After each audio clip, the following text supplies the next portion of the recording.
Dear friends, welcome to the 13th annual National Rainbow Seder. Thank you, John, for that beautiful performance.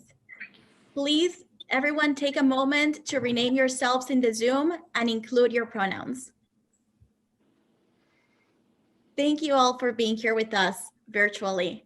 My name is Vanina Weingarten, and I am the Director of National Initiatives at the Embassy of Israel in Washington, D.C. I would like to first and foremost thank the organizations and people with whom I've had the pleasure to partner in bringing this wonderful event to your homes.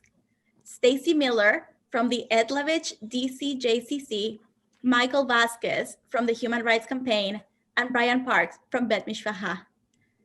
Passover, also known as Pesach, is a Jewish holiday that lasts for 8 days to commemorate the freedom of the Israelites. Passover is a time to create an inclusive and welcoming community. The things that divide us, like race, ethnicity, gender, class, and religion, among others, also have the power to bring us closer together. In the Jewish faith, we want to create a home for all. And we do this by sitting at the table or sitting in front of our computers with an open Zoom window and coming together in sharing each other's stories. And this is the topic of the evening, resilience and renewal, a journey towards liberation. Throughout the program, I invite you to engage with us through reflection and dialogue. How have you experienced renewal and resilience this year? And now it is my pleasure to introduce to you Deva Shub, Executive Director of the Edlavitch DCJCC. Thank you, Vanina. Good evening. My name is Deva Shub, and I'm delighted to join you tonight as the still relatively new CEO of the Edlavitch DCJCC. As we gather tonight for the 13th annual Rainbow Seder, we believe the longest running LGBTQ Seder in North America. I'm struck by the prescience of our gathering at this particular moment in our country's history. We are witnessing so many subcommunities marginalized, victimized by hate crimes and systems of oppression. And while as an LGBTQ community and as a Jewish community, there is so much progress to be proud of, we must stand together in close allyship with our Asian American, Black and Brown Jewish brothers and sisters, and all API and BIPOC people to build a more complete, a more inclusive Jewish community and work together to build a more anti-racist society where we all have access to the freedoms celebrated in this very Passover story. May we go together from this narrow place to a place of freedom, and next year be able to sit together and say, next year in Jerusalem. It is now my great privilege and pleasure to introduce to you the Edlavitch DCJCC GLOW's founder and benefactor, Stuart Kurlander, to share a few words of welcome. But before I do, I can't resist wishing him a public mazel tov to he and his new husband, David, but longtime partner on their recent marriage. Mazel tov, Stuart and David. And Stuart, thank you for your vision, your partnership, and for your support. Thank you very much, Deva. Those are very kind words. Nice to see so many faces, friends of many years. As most of you know, the Passover Seder is one of the most observed Jewish rituals, widely celebrated even by the most secular of Jews. There are many theories about why the Seder is such a time-honored holiday.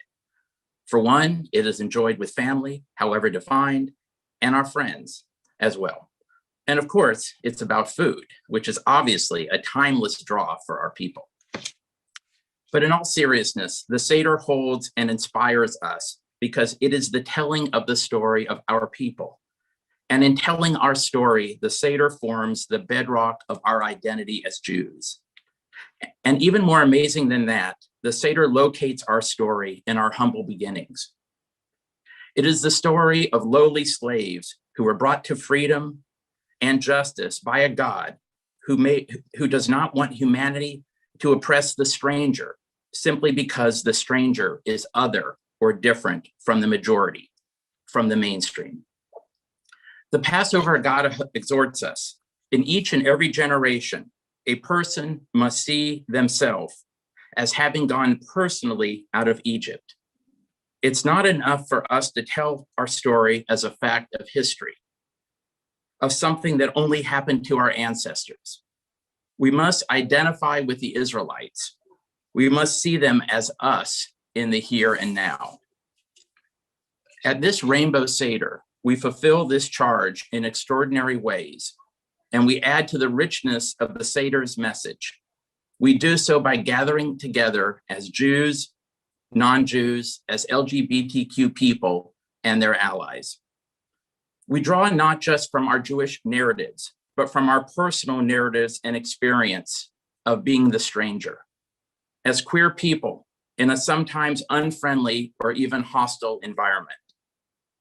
While we celebrate our victories, we shed tears and lessen the joy in our cup over those among us and in our community who are still under attack and oppression. Most importantly, the Seder is an opportunity for us to find strength and hope by being together, albeit virtually, just as the Jewish people have done for thousands of years. This evening, may we celebrate that each of us are coming out of Egypt and next year in Jerusalem. May all the world be blessed by our courage to tell our stories and to live our truth. As I conclude my short remarks, I want to say that when I established the GLOW program 15 years ago, in partnership with the Edlavitch DCJCC, I hoped it would have the impact of bringing more LGBT Jews into the Jewish community, to celebrate our uniqueness through educational, social justice, and Jewish holiday programs like the Rainbow Seder. The goal was also to help shape our broader Jewish community. It has done far more than that, and for that, I am deeply humbled and gratified. Our success has been an effort by many, and while there are too many to mention this evening, I do want to thank a few people, including from our GLOW committee, for their overall efforts in leading the GLOW program, and also those from GLOW who planned this Rainbow Seder. The committee chairs, well known to most of you, Michael Singer and Jonathan Edelman. Our GLOW Seder planning committee members are Isaac Belfer, Evan Kaplan, Karen Eisner, Eric Goldberg, Minnie Gassalter, and Brian Parks. Thank you so much. Additionally, I want to thank Rabbi Jake Singer Beelin from Congregation Beit Mishpachah. Also, I'd like to thank HRC President Alfonso David, and also Michael Vazquez and Samuel Park from HRC. Additionally, of course, my dear friend Elad Strohmeyer and Vanina Weingorten from the Embassy of Israel. And then, of course, my friend Alicia Alexander, and of course, the second gentleman. Finally, a big shout out to CEO Deva Shub, and also GLOW Staff Director Stacy Miller, who coordinated the Seder Planning Committee and so much more to make this the 13th annual Rainbow Seder such a success. Thank you very much. Thank you, Deva and Stuart, for all the work that you have been doing in supporting the Washington, D.C. community, and especially the GLOW program. We see the difference. It is my pleasure now to introduce you to my good friend, Michael Vazquez, Religion and Faith Director at the Human Rights Campaign. Thank you, Vanina. Thank you, everyone. So happy to be here and so grateful for everyone and all the hard work that went into putting this together. Of course, we would love to have been together in real life by now, but we are deeply grateful that one of the gifts of resilience has given us has been the opportunity to find new ways of doing things and discovering how we could continue to be a people that gather together and pray together and feast together and witness to the world together how we can continue to strive towards liberation for all people. And with that, it is my absolute honor to introduce Alfonso David, president of the Human Rights Campaign. Alfonso is an accomplished and nationally recognized LGBTQ civil rights lawyer and advocate. He's the first civil rights lawyer, the first Black man, and first person of color to lead the Human Rights Campaign. Formerly served as the New York Deputy Secretary and Counsel for Civil Rights and a staff attorney at Lambda Legal. Alfonso David has been charting the way for us as we press forward, looking both at the national level and at the state level and throughout the world on how we can bring about LGBTQ equality for everyone. And with that, Alfonso David. Michael, thank you so much for that introduction. Hello, everybody, and thank you for joining us this evening. At this time, I would just like to thank our partners, Edlavitch DC Jewish Community Center, the Embassy of Israel, as well as Bet Mishpachah Synagogue. I'd also like to thank our special guest, Douglas Imhof. At this time last year, at the very start of the pandemic, none of us could have imagined the year ahead.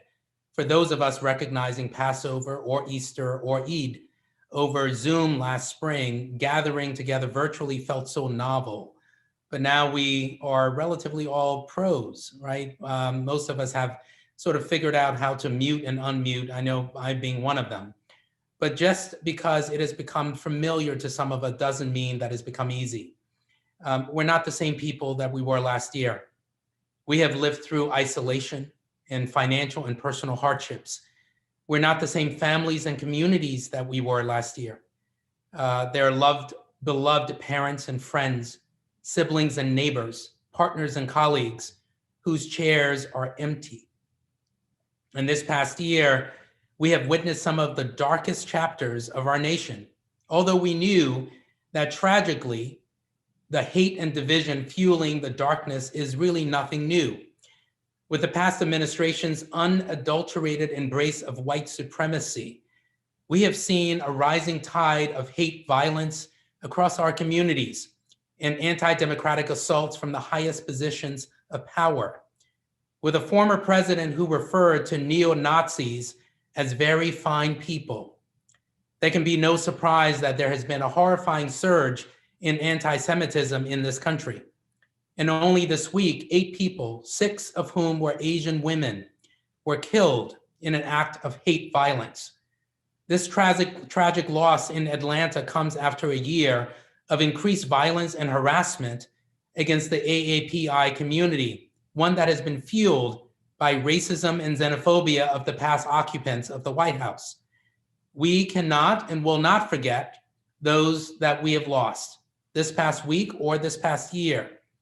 And we cannot forget that less than 3 months ago, armed extremists stormed the capital of this country.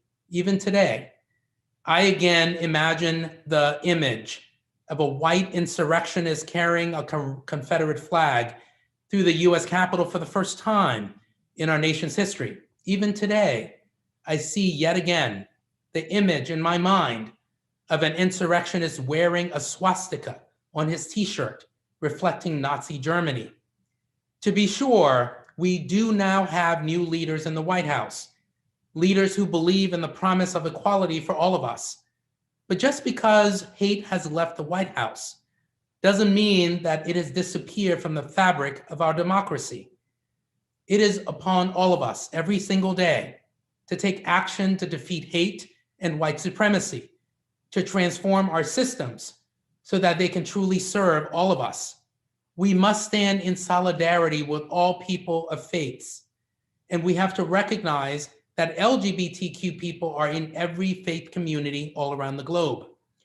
And we must remain united against those who try to divide us. We may come to the struggle from different faiths, from different backgrounds, from different regions. But our search for liberation is one and of the same. As Rabbi Sharon Kleinbaum once said, quote, "What this is about is fundamentally saying one and the same thing. We're all connected to each other. We're all multiple identities at once, and no one has the right to demand of us to stand separate and apart. We must stand together and with ourselves and with those whom we create and populate this cranky planet of ours. This is our charge, to co-create liberation together. And at this time, the story of Exodus can give us strength and hope. Remember, Exodus has inspired Black folks in the fight for liberation for generations, from the days of our enslavement in this country, to the days of Jim Crow, to the March on Washington, to today's movement for Black lives. The Jewish faith has inspired millions for generations and continues to guide our collective work towards equality and liberation. Today, in the story of Exodus, I think about how God will part the sea, but it is we who must walk through it. And I think about how no one survives the crossing or the desert alone. You know, the rabbi also said that we're struggling to get from slavery to the promised land, and the powers that want us to believe that we cannot get there together. But that cannot be true. But that cannot be true. We will only get to the promised land if we do it together. If we reach across the room, if we hold hands, if we take one step at a time through the desert, one step at a time through the desert. I may not be one to hold your hand right now in presence, that we're doing this virtually. But I promise you that I'm with you in this journey, although we're doing this virtually. I promise you that the Human Rights Campaign is with you. And I promise you that we will walk this path of liberation together. That is the only way that it will be fully realized. And there will be distractions. But we know that distractions exist, and we know how to ignore them. We have to strengthen our resolve to advance justice and equality for all. And there's one person who's joining us tonight who has been walking the path with us towards equality and justice.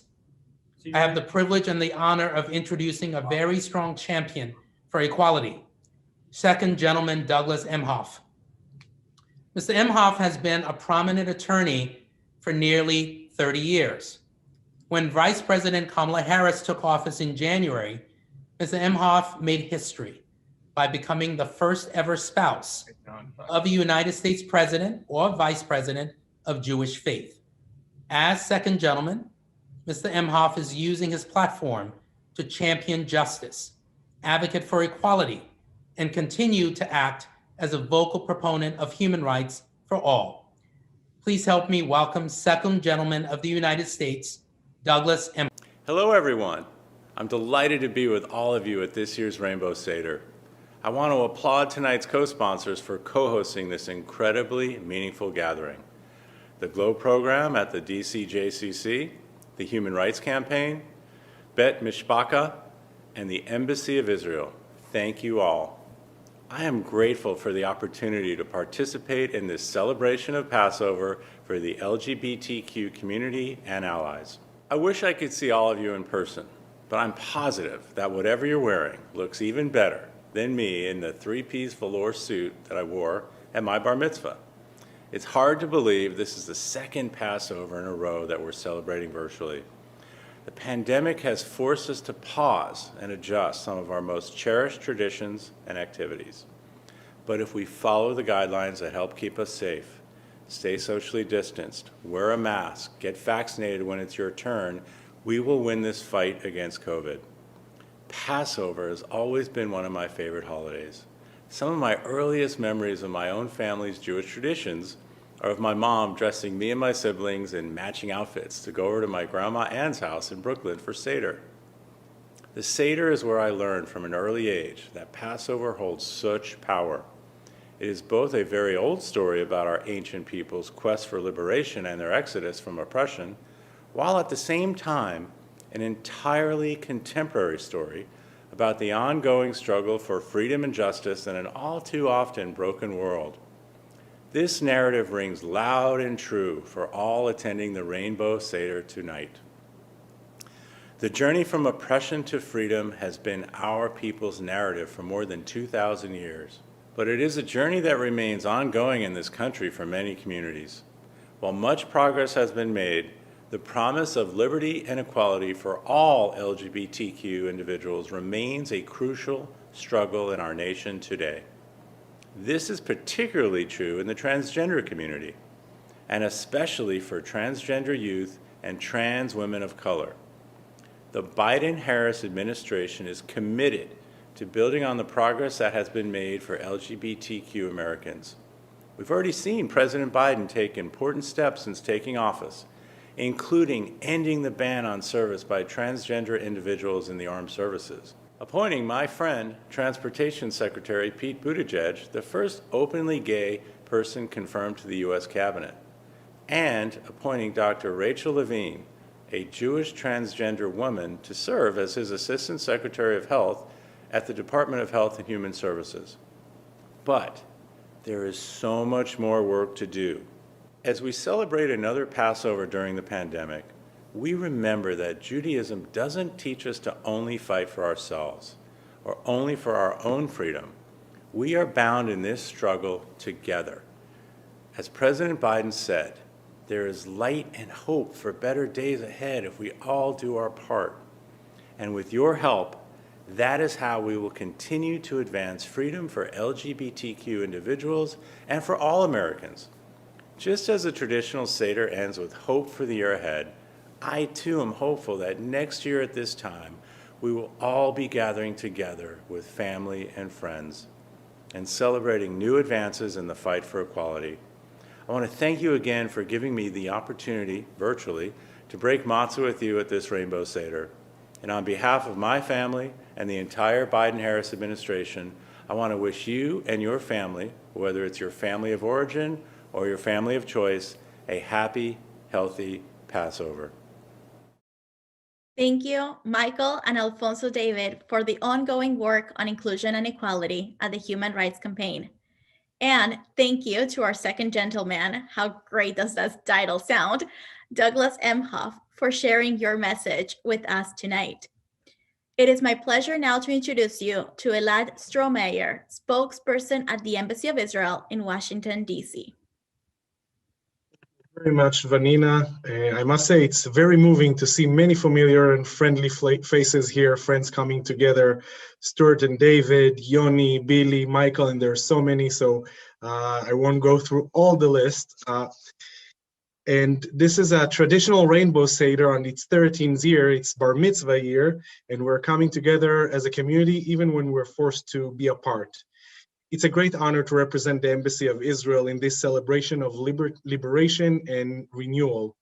Us standing together as a community is a testament to our strength and to our resilience.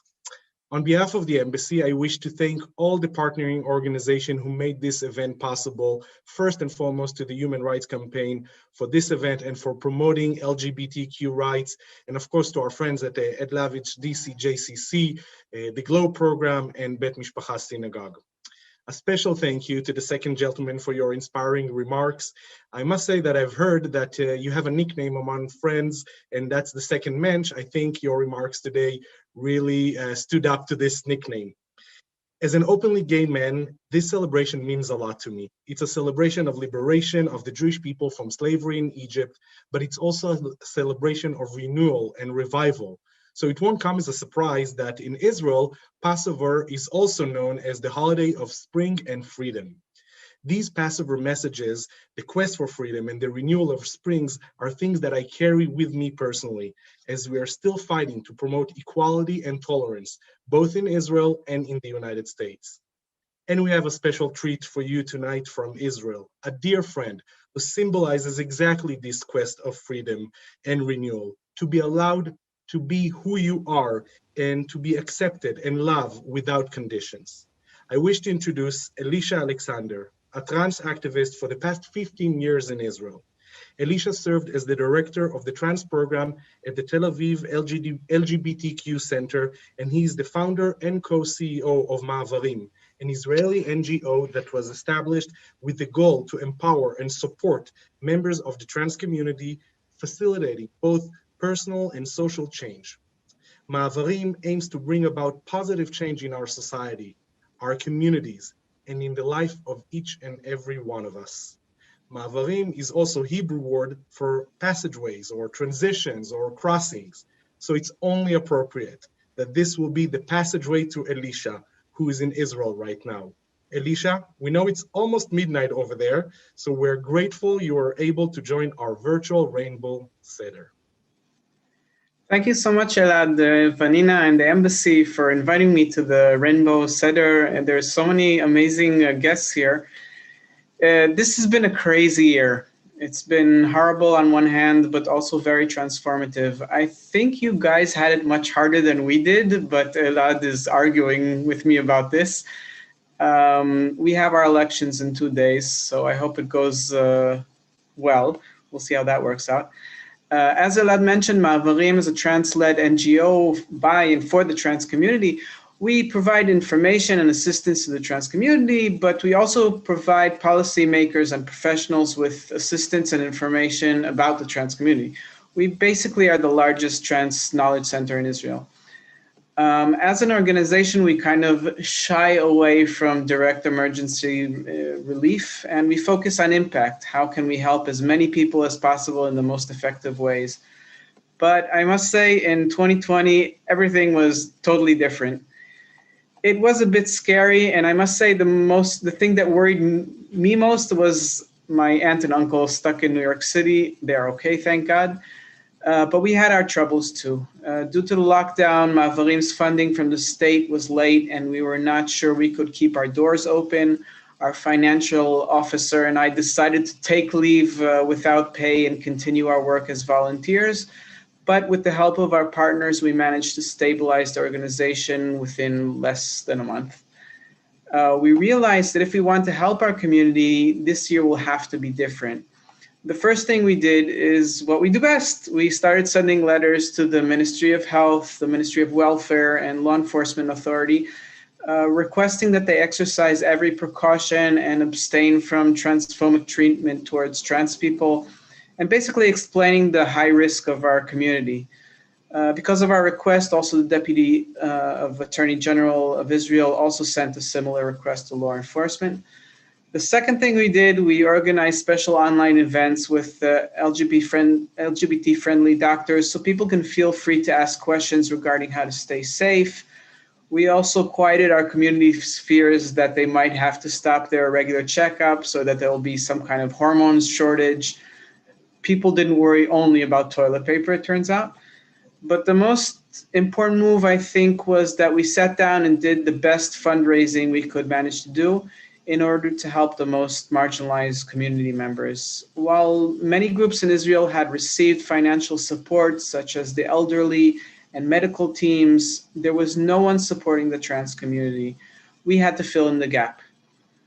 All in all, Ma'avarim was granted funding from the Schusterman Foundation, the Israeli Social Security, the Aguda, and private donors, and along with 2 other smaller trans organizations that are also amazing, we joined hands and created a strong trans coalition. And for the first time, we're usually busy fighting about silly things. Together, we provided financial aid and food baskets. I have never seen so much money enter and leave our bank account so quickly. This is really one of the things I'm very proud of. Even though emergency relief is really not our thing, we actually did it. And it helped people stay afloat, pay the rent, and not get kicked out of their homes. This aid helped sex workers not take clients and not work so they could not have to risk their own health. And it helped low-income members of our community survive even for just a bit. It was a total of almost $250,000. We're a small organization and it's a marginalized community, so this is a very big deal for us. I think either karma was very good to us afterwards or we were doing something right. Right after the emergency relief project, we received a very well-known Israeli seal of effectiveness called Midot, which shows that our work has impact. Like a week after that, the Ministry of Welfare decided they love us and they want to support our work for the next 3 years. And this allowed us to hire 3 amazing social workers that are helping over 100 trans people a month and fund our digital training program and more stuff that I'm not going to talk about. And a few A few weeks later, the Suicide Prevention Council of the Ministry of Health published an amazing joint position paper calling for reform and trans inclusion, something we were working on with them for, say, I think 4 years, something like that. The ministry itself published an amazing new policy, something we were also working on together for 3 years or something like that. And then the most crazy thing happened. Thanks to our work, a special government interministerial committee for the advancements of trans rights was formulated, and it has issued many recommendations for change, some of them already implemented. With this committee in place, we're working to kickstart a government national program for the trans community. We believe that this is a huge step forward. Even though our community was hit hard, this year has proven itself as a year of tremendous progress for the trans community in Israel. I wish that this Passover will turn out to be a transition from oppression and hardship to liberation and prosperity for the trans and entire LGBT community in Israel, but also for our family across the ocean, the Jewish and LGBT communities in America. Thank you so much for hosting me. Thank you, Elad and Alicia, for your advocacy and in representing the State of Israel. Thank you once again to all our wonderful speakers for sharing your stories, your messages of peace, and your vision for a better future. Thank you to all of you that are watching from your homes. On behalf of the Planning Committee, we are grateful for your support in advancing equality and look forward to more events that bring us together like this of the National Rainbow Seder.